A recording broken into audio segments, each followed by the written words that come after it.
40편 1절에서 7절까지 말씀을 함께 봉독했습니다. 말씀의 제목은 복이 있도다입니다. 우리 다 함께 제목을 따라 하시겠습니다. 복이 있도다. 아멘.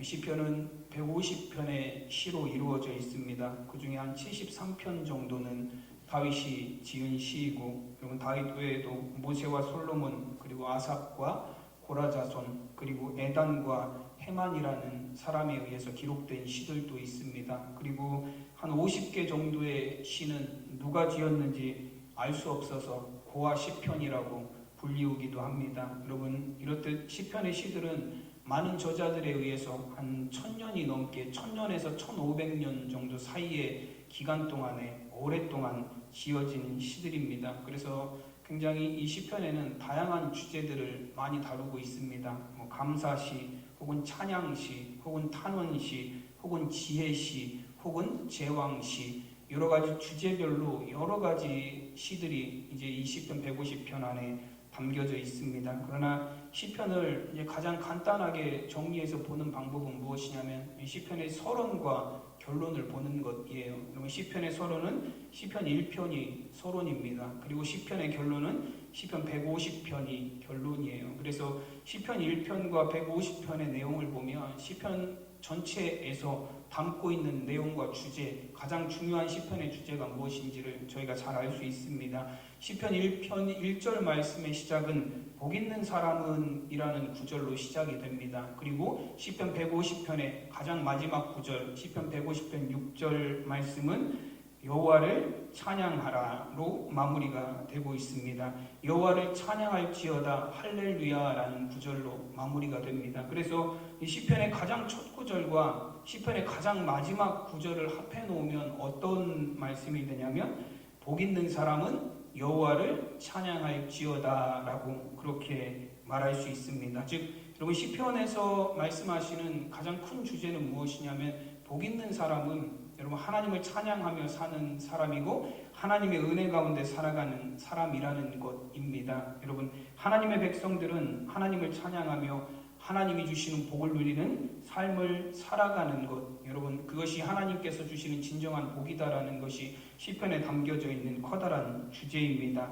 그래서 오늘 시편 40편 말씀에서도 보면 복이 있는 사람에 관해서 말씀하고 있습니다. 오늘 4절에 보시면 여호와를 의지하고 교만한 자와 거짓에 치우치는 자를 돌아보지 아니하는 자는 복이 있도다라고 말씀을 하십니다. 어떤 사람이 복이 있는 사람이라고 말하시냐면 여호와를 의지하는 사람이 복이 있는 사람이다라고 말씀합니다. 그리고 그 뒤에 이어지는 말씀이 어떤 말씀이냐면 여호와를 의지하는 사람은 교만한 사람과 거짓에 치우치는 사람을 돌아보지 아니하는 자다라고 그렇게 표현하고 있습니다. 즉 교만한 사람들, 그리고 거짓에 치우치는 사람들은 하나님을 의지하며 살아가는 사람이 아니다라는 말씀이에요. 여러분, 여호와를 의지하는 자가 복이 있는 사람이라 말씀하셨는데 여호와를 의지하는 사람은 어떤 사람이냐면 교만하지 않고 거짓에 치우치지 않는, 거짓에 속아 넘어가지 않는 사람이라는 것입니다. 그럼 교만을 뜻하는 단어가 히브리어로 보면 라합이라는 단어를 사용합니다. 근데 그 의미가 폭풍이라는 의미를 갖고 있어요. 그래서 영어 성경을 찾아보면 스톰이라고 그렇게 되어 있는 부분들이 있습니다. 여러분, 그것은 무엇을 의미하냐면 교만하다라는 것은 굉장히 난폭하다라는 것, 거칠다라는 것을 의미합니다. 그리고 스스로 강하게 하여, 스스로 강하다고 생각하고 스스로 능력이 있다라고 생각해서 굉장히 난폭하고 거칠게 살아가는 삶을 의미합니다. 즉 교만한 사람은 자신의 힘으로 스스로를 강하게 세워나가는 사람들이에요. 그래서 자신감이 있고 거침이 없습니다. 여러분, 호세아 13장 6절 말씀해 보시면 그들이 먹여준 대로 배가 불렀고 배가 부르니 그들의 마음이 교만하여 이로 말미암아 나를 잊었느니라 말씀하십니다. 하나님께서 호세아 선지자를 통해서 주신 말씀이에요. 그들이 교만해서 하나님을 잊고 살아가게 되었다라는 것입니다. 그러면 스스로 자신의 힘으로 자신을 세워가려 하기에 하나님이 필요 없는 삶을 살아갑니다. 그들은 교만하여서 이제는 하나님의 힘과 능력으로 살아가는 삶이 아니라 자신의 힘과 능력으로 삶을 살아가려고 합니다. 신명기에서 말씀하시듯 내 손의 힘과 능력으로 이 모든 것을 얻었다 할 것이라 그렇게 말씀하셨어요. 하나님이 이스라엘 백성들, 가나안에 들어간 이스라엘 백성들을 향해서 주시는 경고의 말씀이에요. 하나님이 이스라엘 백성들을 애굽에서 인도하여 내시고 광야 40년을 지키시고 함께 하셔서 구름 기둥과 불 기둥으로 인도하셔서 이스라엘 백성들을 젖과 꿀이 흐르는 가나안 땅으로 인도하여 들이셔서 거기서 그들이 풍요함을 누리고 가축이 많아지고 금과 은이 많아지게 되면 그들이 어떤 생각을 갖게 되냐면 내 손의 힘과 능력으로 이 모든 것을 얻었다고 말할 것이라고 하나님이 그렇게 경고하셨어요. 그렇게 되지 말라라는 거예요. 여러분, 우리가 교만하여지게 되면 하나님이 주신 것을 내 힘과 내 능력으로 얻었다라고 착각합니다. 그리고 이제는 하나님을 의지하는 삶이 아니라 내 힘과 능력을 의지해서 내 삶을 살아가게 됩니다. 그래서 굉장히 거칠고 난폭한 삶이에요. 하나님이 보시기에는 굉장히 건방지고 반항적인 삶입니다. 그래서 교만이라는 단어는 건방지고 반항적이다라는 의미도 갖고 있어요. 그리고 이 교만이라는 단어가 교만이라는 단어 라합이 갖고 있는 또 한 가지 의미는 무엇이냐면 혼란스럽다라는 의미를 갖고 있습니다. 왜냐하면 연약한 인간이 스스로의 힘으로 살 수 없는 인간이 자기가 강하다라고 착각하고 스스로 자신의 삶을 세워나가려 하다 보니까 결국에는 그 삶이 어떤 삶이 되냐면 혼란스러워진다라는 거예요. 방향을 찾지 못하고 가야 될 길을 가지 못하고 잘못된 길에 들어서고 죄악된 길로 빠지고 이리저리 방황하는 혼란스러운 삶을 살 수밖에 없다라고 말합니다. 그래서 교만하다라는 것은 스스로의 힘으로 자신을 세우려 하는 것을 교만하다라고 말하고 그래서 난폭하고 거친 삶을 살아가고 결국에는 방향을 알지 못하는 혼란스러운 삶을 살아간다라는 것, 그것이 바로 교만이라는 의미 가운데 포함이 되어 있습니다. 그럼 거짓에 치우치다라는 의미, 그럼 거짓된 사람은 어떤 의미를 갖고 있냐면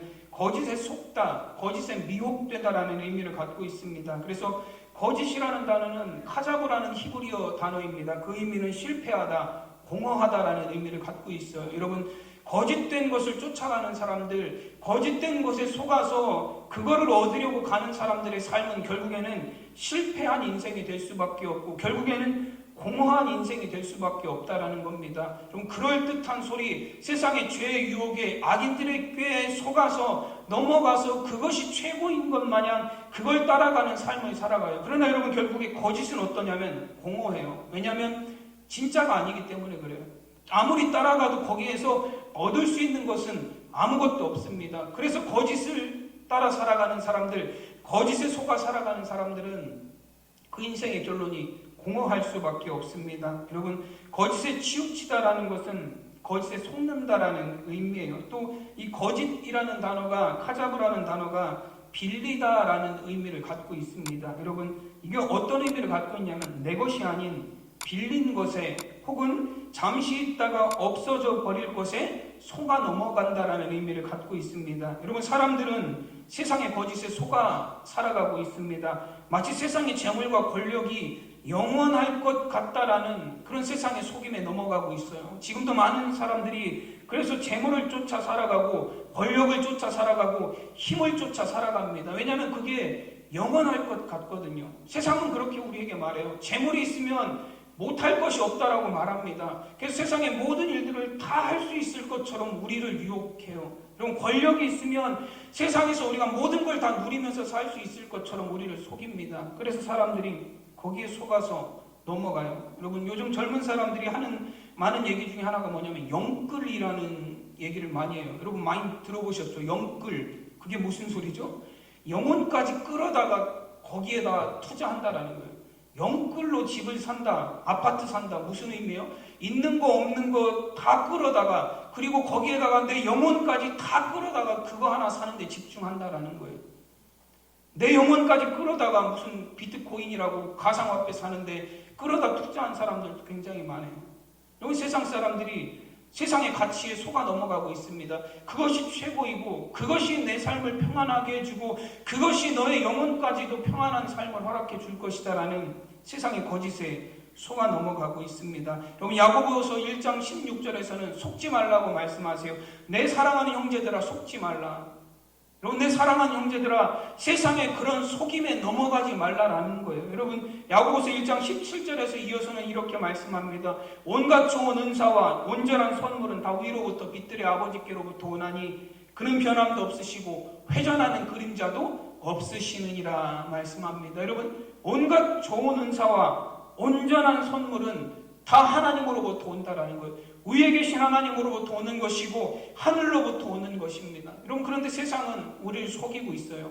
세상의 것이 좋다고 속입니다. 그래서 하늘의 소망을 두는 삶 살지 말고 땅의 소망을 두는 삶을 살라고 우리를 유혹하고 있습니다. 하나님을 믿는 영혼의 구원에 관한 삶이 아니라 세상에서 누리는, 세상에서 즐기는, 세상에서 얻을 수 있는 힘과 권력을 바라보며 살라고 우리를 속이고 있습니다. 여러분, 사랑하는 형제들아, 속지 말라 말합니다. 무엇에 속지 말라 말씀하시냐면 세상이 온갖 좋은 것을 우리에게 다 줄 것처럼 유혹하는 그런 세상의 소리에 속지 말라라는 거예요.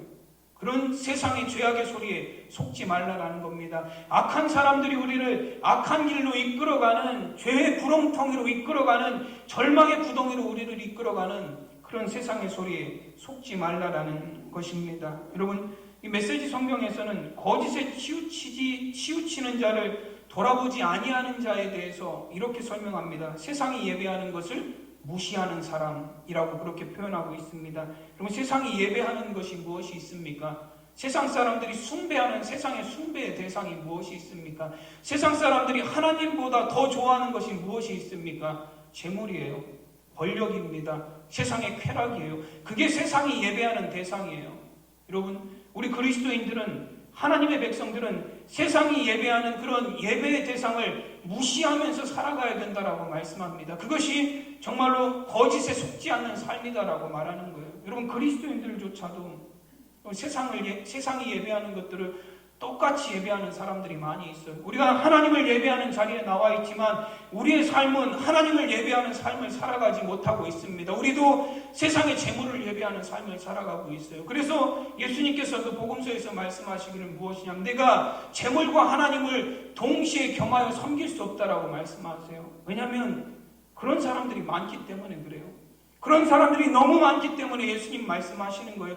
재물과 하나님을 동시에 섬길 수 없는데도 그럴 수 있다라고 생각하면서 살아가는 사람들이 많이 있다라는 거예요. 결국 재물과 하나님을 동시에 섬기는 사람은 어떤 사람이라고 예수님이 말씀하시냐면 하나님을 섬기는 사람이 아니에요. 그는 나는 재물도 섬기고 하나님도 섬긴다라고 말하지만 결국에는 어떤 사람이에요? 재물을 섬기는 사람입니다. 여러분, 많은 그리스도인들조차도 세상을 살아가면서 하나님을 예배하는 삶이 아니에요. 예배의 자리에 나와 있지만 세상이 예배하는 것들을 예배하는 삶을 살아가고 있습니다. 많은 사람들이, 심지어 그리스도인들조차도 세상의 거짓에 속아서 세상이 예배하는 것들, 세상이 우리에게 주는 것들을 바라보면서 원하면서 살아갑니다. 물질과 권력과 쾌락을 얻기 위해서 우리의 인생의 모든 것을 다 거기에 투자하면서 살아가요. 영혼까지 끌어서 거기다가 투자하면서 살아갑니다. 그러나 여러분, 하나님의 구원을 얻기 위해서, 여러분, 우리가 하나님을 위해서, 우리가 하나님을 예배하는 삶을 위해서 우리는 무엇을 끌어다가 하나님을 예배하고 있습니까? 우리의 영혼까지 끌어오는 삶이 되기는커녕 우리의 몸조차도 하나님의 성전에 나오지 못하는 삶을 살아가고 있습니다. 여러분, 이것이 얼마나 안타까운 삶입니까? 많은 사람들이, 많은 그리스도인들이 세상에 속아서, 여러분, 세상의 유혹에 속아서, 세상의 죄악에 속아서 세상을 바라보는 삶을 살고 있습니다. 여러분, 온갖 좋은 은사와 온갖 온전한 것은 하늘에 계신 빛들의 아버지께로부터 오는 것입니다. 여러분, 세상의 유혹에 속아 넘어가지 않는 저와 여러분이 되시기를 간절히 소원합니다.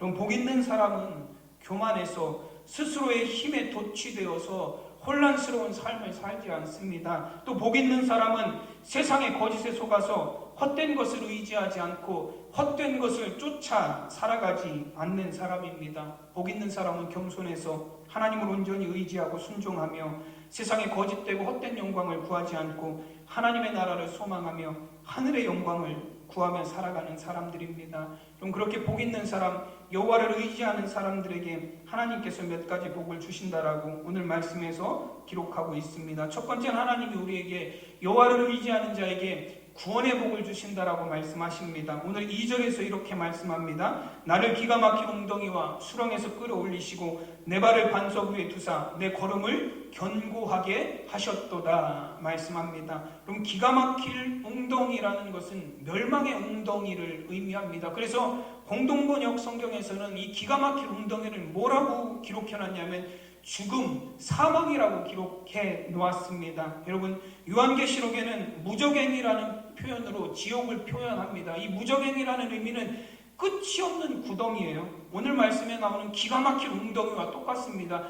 끝이 없는 구덩이가 바로 무저갱이에요. 이 지옥이라는 것을 요한계시록에서는 그렇게 표현을 해요. 여러분, 떨어져 내리는데 아무리 떨어져도 끝이 없어요. 지옥이라는 것이 떨어져도 끝이 없는 구덩이와 같은 곳을 지옥이다라고 표현을 합니다. 여러분, 수렁도 마찬가지입니다. 수렁은 어떤 곳이냐면 발이 한번 빠지면 헤어나올 수 없는 곳이에요.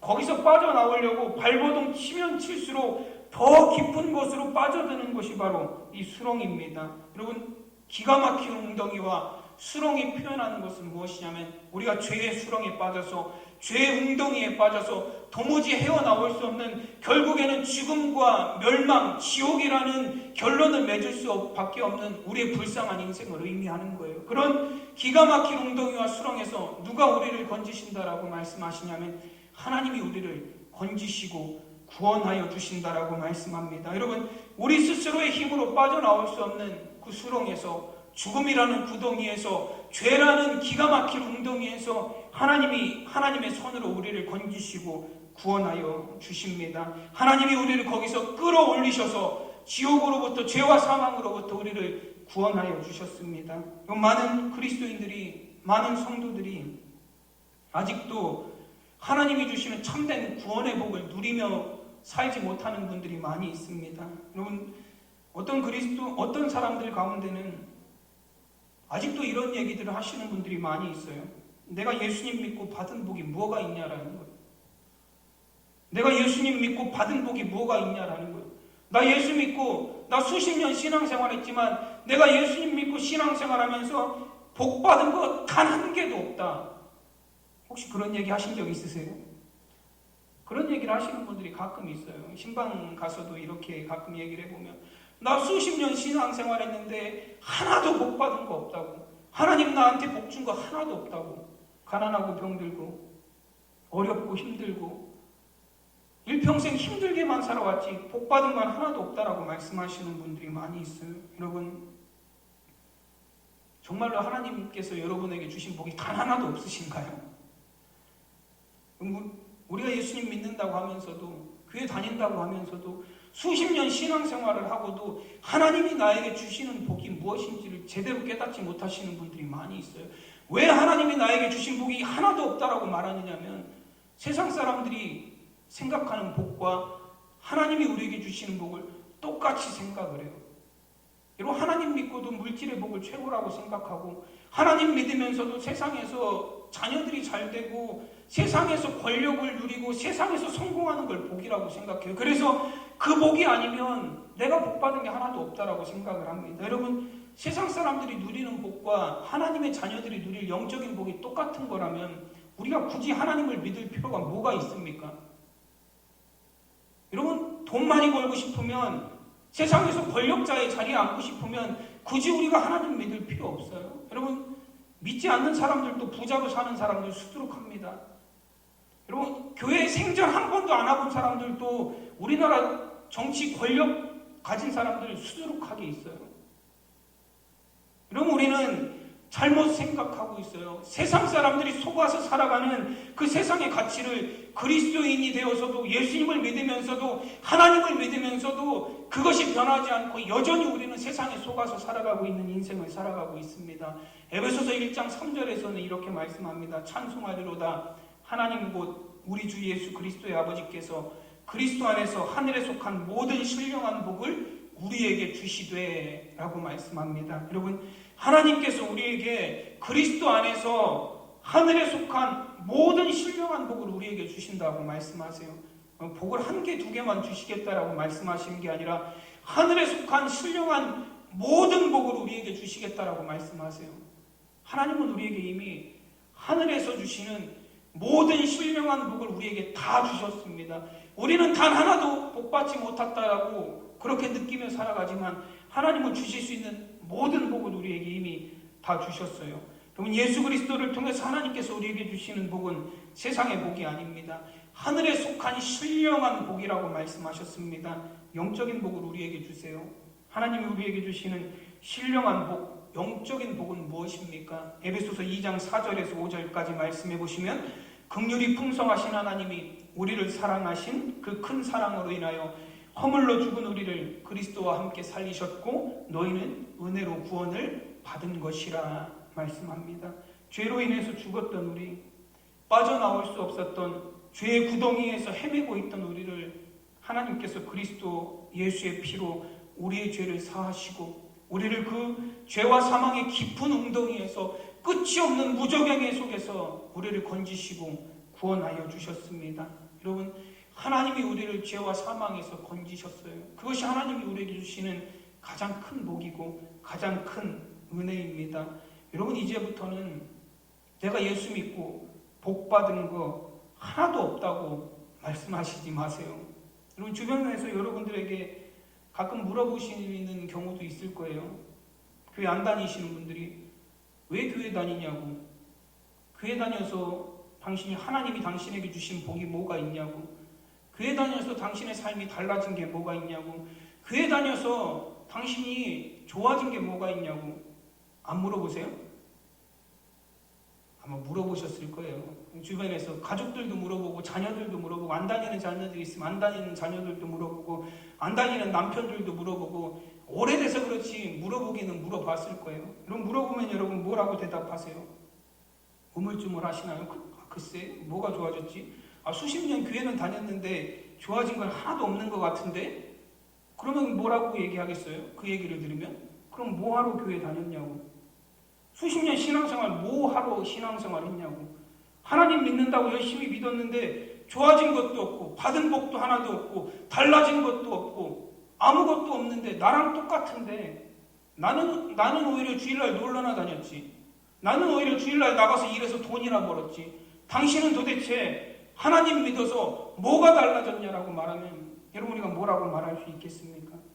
나는 당신보다 더 돈 많고, 나는 당신보다 더 건강하고, 나는 하나님 안 믿어도 당신보다 내 자녀들은 더 잘 됐는데 당신은 하나님 믿어서 나보다 잘 된 게 뭐가 있냐라고 물으면 또 우물쭈물, 그러게 나보다 당신이 더 낫네, 하나님 수십 년 믿은 나보다 안 믿은 당신이 더 복되네, 여러분 그러고 마실 건가요?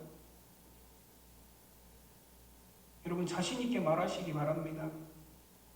나는 당신이 돈 많은 것도 하나도 안 부럽고, 당신이 지난번에 몇 년 전에 사는 땅이 작년에 2배, 3배로 오른 것도 하나도 안 부럽다고, 당신이 건강한 것도 안 부럽고, 당신의 자녀들이 잘 된 것도 하나도 안 부럽다고, 나는 70년, 80년, 60의 삶이 이 세상에서 많은 걸 쌓아놓아서 부족함 없이 살아가는 당신의 삶 하나도 안 부럽다라고 말씀하세요. 왜냐하면 나는 당신이 쌓아놓은 재물로도 얻을 수 없고, 당신이 가진 그 권력으로도 절대로 얻을 수 없고, 당신이 평생을 모아놓은 그걸 다 갖다 바쳐도 얻을 수 없는 영원한 삶을 하나님이 나에게 약속하셨기 때문이라고. 나는 세상이 아니라 하늘의 소망을 쌓아두는 삶을 일평생 살아왔기 때문에 하나님이 나를 위하여 예비해 두신 하나님의 나라가 나에게 있다라고, 나는 영생의 복을 받았다고, 구원의 복을 받았다고, 죄와 사망에서 나를 건지신 그 영원한 생명의 복을 받았다라고 자신 있게 말할 수 있는 저 여러분이 되시기 바랍니다. 내가 받은 구원의 복은 당신이 세상에서 받은 복과는 절대로 비교할 수 없는 거다라고 자신 있게 말하세요. 당신이 세상에서 쌓아놓은 거 전부 다 나한테 준다 할지라도 예수님을 통해서 나에게 주신 구원의 복, 나는 절대로 그것과 당신의 복과 바꾸지 않겠다라고 자신 있게 말할 수 있는 저 여러분이 되시기를 바랍니다. 여러분, 이런 믿음이 있으셔야죠. 이런 신앙이 있으셔야 돼요. 내가 하나님 앞에 받은 복이 없다는 게 아니라 하나님이 나에게 주신 구원의 복은 세상의 어떤 복과도 바꿀 수 없는 진정한 복임을 깨닫는 저와 여러분이 되시기를 간절히 소원합니다. 여러분, 하나님이 주시는, 하나님을 의지할 때 하나님이 주시는 그 두 번째 복은 하나님께서 말씀으로 우리의 삶을 인도하여 주시고 하나님의 계획 안에서 우리를 섭리해 가신다라는 것입니다. 즉 우리의 삶은 철저하게 하나님의 계획과 인도하심에 살아갈 수 있도록 하나님이 함께해 주십니다. 우리의 인생이 무의미하다고 느껴질 때가 언제냐면 목적을 잃어버렸을 때예요. 자신의 존재 가치가 무엇인지 알 수 없을 때입니다. 내가 왜 살지라는 그런 생각, 나 같은 사람이 세상에 무슨 필요가 있는가라는 생각이, 여러분, 내 존재 가치를 잃어버리고 내가 무의미하다라고 생각이 될 때, 내 삶에 아무런 계획이 없다라고 생각이 들 때, 여러분, 그것은 정말로 우리를 어렵게 만들고 힘들게 만드는 일이에요. 그러나 하나님을 의지하는 자는 하나님께서 그를 향해서 분명한 계획을 가지고 계시고 그를 향해서 하나님의 계획대로 인도하고 계심을 보여주신다라는 것입니다. 오늘 5절에서 오늘 시인은 이렇게 고백을 합니다. 여호와 나의 하나님이여, 주께서 행하신 기적이 많고 우리를 행하신 주의 생각도 많아 누구도 주와 견줄 수가 없나이다. 내가 널리 알려 말하고자 하나 너무 많아 그 수를 셀 수도 없나이다 라고 고백합니다. 이 시인의 고백이 뭐냐면 하나님이 나를 향하신 일들이, 나를 향하여 행하신 일이 많고 그리고 나를 향한 하나님의 생각도 굉장히 많아서 그 누구와도 견줄 수가 없다라는 거예요.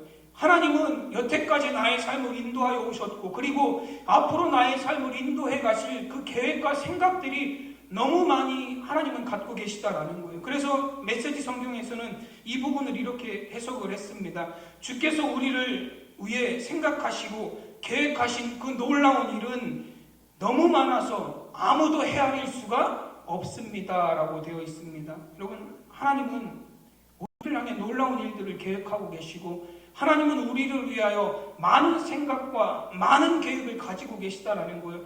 우리가 헤아릴 수 없을 만큼 많은 계획과 하나님 그런 섭리와 생각들을 가지고 우리를 인도하고 계시다라는 것입니다. 그럼 우리가 부르는 찬송가 중에 예수 사랑하심을이라는 찬송가가 있습니다. 그 가사를 보면 1절에 예수 사랑하심을 성경에서 배웠네. 우리들은 약하나 예수 권세 많도다. 날 사랑하심, 날 사랑하심, 날 사랑하심, 성경에 써있네. 여러분, 4절 가사는 또 이렇습니다. 세상 사는 동안에 나와 함께 하시고 세상 살아 떠나가는 날 천국 가게 하소서. 날 사랑하심, 날 사랑하심, 날 사랑하심, 성경에 써있네 라고 되어 있습니다. 우리가 사는 날 동안뿐만 아니라 우리가 천국에 가는 날까지도 하나님이 함께 하시고 우리를 인도하신다는 거예요. 그리고 그 하나님의 사랑이 어디에 쓰여져 있냐면 성경, 하나님의 말씀에 나를 향한 하나님의 사랑과 나를 향한 하나님의 계획과 나를 어떻게 인도하여 가실지가 그 성경에 쓰여져 있다라고 고백합니다.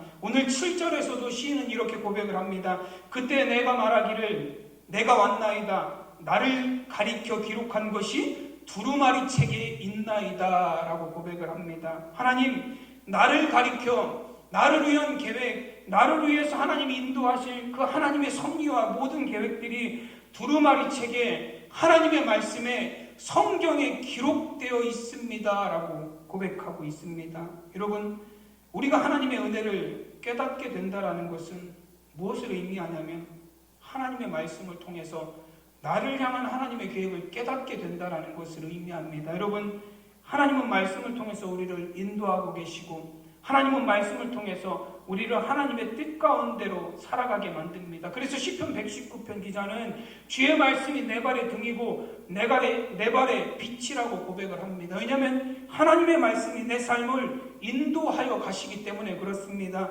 어두운 이 세상을 하나님의 말씀에 의지함으로 말미암아 흔들림 없이 살아갈 수 있는 힘이 되어주기 때문에 그렇습니다. 그래서 하나님의 은혜를 깨닫게 된다는 것은 무엇을 의미하냐면 하나님의 은혜 가운데 거한다는 것은 무엇을 의미하냐면 하나님의 말씀이 나를 향해서 주시는 말씀으로 들려진다는 것을 의미합니다. 그럼 우리가 하나님의 은혜 가운데서 멀어진다는 것은 무엇을 의미하냐면 말씀이 들려지지 않는다는 거예요.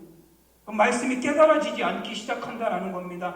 말씀이 내 귀에서 멀어진다라는 거예요. 자꾸 말씀을 내 귀에서 막아버리고 싶어요. 말씀을 듣는 것이 너무 괴롭고 힘들어요. 말씀을 듣는 시간이 은혜의 시간이 아니라 그 말씀을 듣는 것이 너무 힘이 듭니다. 그럼 그건 무엇을 의미하냐면 내가 하나님의 은혜에서 점점 멀어진다라는 거예요. 그럼 그래서 나중에는 어떤 마음이 되냐면 길가와 같은 마음이 돼요. 너무 딱딱해져서 이제는 하나님의 말씀에 씨앗이 들어올 수가 없어요. 그래서 예배의 자리에 나와도 아무런 감동이 없습니다. 그저 한 시간 그냥 멍하고 있다 가는 거예요. 하나도 은혜가 되지 않아요. 그럼 하나님의 말씀이 나에게 들려지지 않는다라는 건 우리의 신앙이 정말로 적신호가 키워졌다라는 걸 의미해요. 내가 하나님의 은혜 가운데서 점점 멀어진다라는 걸 의미합니다. 하나님의 말씀이 나의 삶과 전혀 상관없는 것으로 들려지고 하나님의 말씀을 통해서 나의 삶에 하나님이 이루실 계획과 섭리와 뜻을 발견하지 못하게 된다라는 거예요. 그래서 우리가 어떻게 살아가요? 그냥 내 멋대로 살아가요. 말씀에 순종하는 삶이 아니라, 말씀에 의지하는 삶이 아니라, 말씀과 나는 상관이 없고 나는 내 원하는 대로 살아가는 삶을 살아갈 수밖에 없습니다. 그러나 은혜가 충만하게 되면 말씀이 내 삶의 능력이 됩니다. 말씀이 내 삶을 인도하는 빛이 되고 길이 되고 여러분 빛이 되어서 우리를 하나님의 뜻 안에서 살아갈 수 있도록 우리를 인도하여 주십니다. 여러분 은혜가 충만하면 말씀이 나에게 주시는 그런 은혜의 말씀으로 들려지기 시작합니다. 여러분 하나님의 말씀인 성경은 나와 전혀 상관없는 말씀이 아니에요.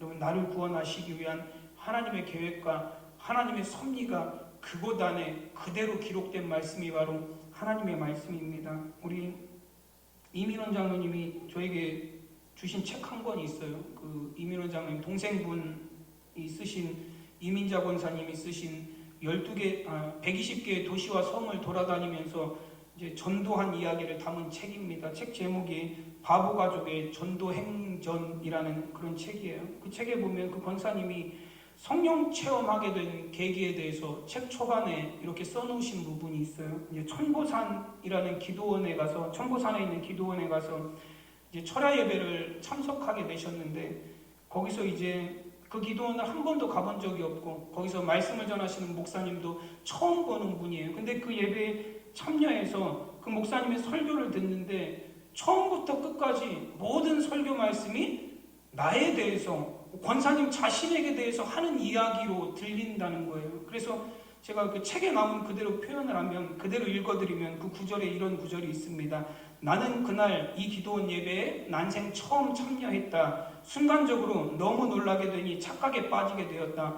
내가 언제 저 목사님에게 내 얘기를 전부 했었나 하는 생각이 들었다. 깜짝 놀라서 눈을 뜨고 자세히 보니 전혀 모르는 처음 보는 분이었다. 그런데 그분은 나의 마음과 삶을 속속히 들여다보고 책을 읽어 내려가듯이 말씀하셨다. 지나온 삶과 현재와 미래까지 모두 내 이야기를 하셨다. 라고 그렇게 기록하고 있어요. 그리고 그날 성령 체험하신 거, 불같은 성령이 임하셔서 뜨거운 성령의 체험을 그날 권사님이 하셨다라고 기록하고 있어요. 여러분, 목사님이 성경을 가지고, 생전 처음 보는 목사님이, 처음 간 기도원에서 나를 알지도 못하는 목사님이 성경을 가지고 설교하시는데 왜 그게 나의 과거의 이야기처럼 들리고, 왜 그게 나의 현재의 이야기처럼 들리고, 왜 그 말씀이 나의 미래의 이야기처럼 들립니까? 성경은 나와 상관없는 말씀이 아니기 때문에 그래요.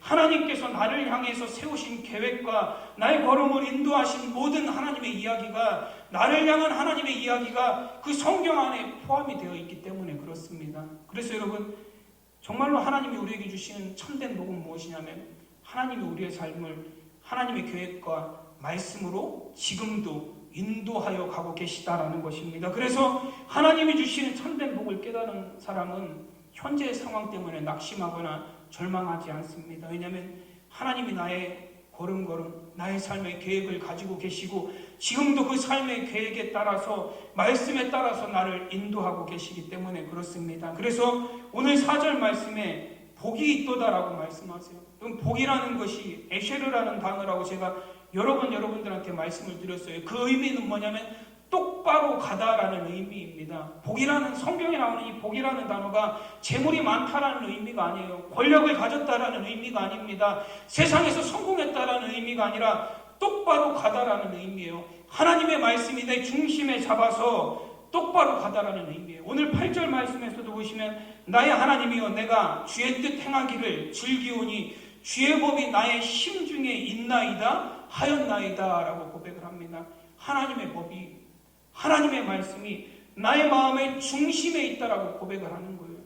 여러분, 나의 마음의 중심에 하나님의 말씀이 있다는 건 무엇을 의미합니까? 하나님의 말씀이 내 삶의 중심이 되어서 내 삶이 흔들리지 않을 수 있도록 붙든다라는 거예요.